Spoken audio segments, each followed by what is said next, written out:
भारत भूमि, जहां धर्म की जड़ें सृष्टि से भी पुरानी हैं, वहीं जन्मा एक राजा जिसने अपने अहंकार में स्वयं को भगवान कह दिया। उसका नाम था पौंड्रक वासुदेव, झूठा भगवान जिसका अंत स्वयं सत्य के हाथों होना था। काशी के राज दरबार में पौंड्रक खड़ा था, शंख, चक्र, गदा और पद्म धारण किए, पर वे असली नहीं थे, लकड़ी और सोने के बने नकली प्रतीक। उसके चारों ओर चापलूस दरबारी झुके हुए थे और पौंड्रक ने गर्जना की, मैं ही सच्चा वासुदेव हूँ। द्वारका वाला कृष्ण एक इम्पोस्टर है। परंतु सत्य की आंधी धीरे धीरे उसकी ओर बढ़ रही थी। शांति भरा परंतु शक्तिशाली संगीत, बांसुरी और शंख। काशी से एक दूत द्वारका पहुंचा, अहंकार में डूबा हुआ। उसने कृष्ण के दरबार में ऊंचे स्वर में कहा, हे कृष्ण, अपने शंख, चक्र, गदा और गरुड़ ध्वज का उपयोग बंद कर दो। ये सब असली वासुदेव पौंड्रक के हैं। यदि नहीं माने तो युद्ध के लिए तैयार हो जाओ। कृष्ण मुस्कुराए, वह मुस्कान जो सृष्टि को शांत कर दे। कृष्ण मुस्कुराते हुए, तो अब झूठ स्वयं सत्य को चुनौती देता है। अच्छा, चलो उसे उसके ईश्वरत्व की सच्चाई दिखाते हैं। शंखनाद की गूंज पूरे द्वारका में फैलती है।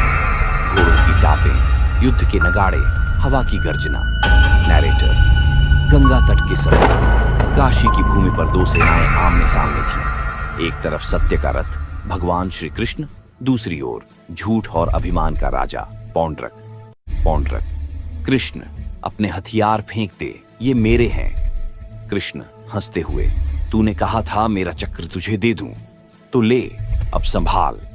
नैरेटर, कृष्ण ने अपना हाथ उठाया, सुदर्शन चक्र दिव्य अग्नि से चमक उठा। समय ठहर गया और फिर तीव्र ध्वनि, चक्र की गर्जना। एक ही क्षण में सुदर्शन ने पौंड्रक का सिर काट दिया।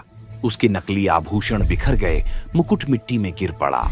कृष्ण, जो झूठा देवत्व धारण करता है, उसका अंत सत्य के वार से होता है। पौंड्रक का मित्र काशीराज प्रतिशोध से जल उठा। उसने कृष्ण के विरुद्ध युद्ध की तैयारी की, परंतु प्रभु का चक्र लौट आया, अग्नि के सूर्य समान। उसने पूरी काशी को भस्म कर दिया। अहंकार जल गया और सत्य विजयी हुआ। नैरेटर, कृष्ण अपने रथ पर लौटे, चेहरे पर वही दिव्य मुस्कान। दारुक, प्रभु, झूठा भगवान नष्ट हो गया।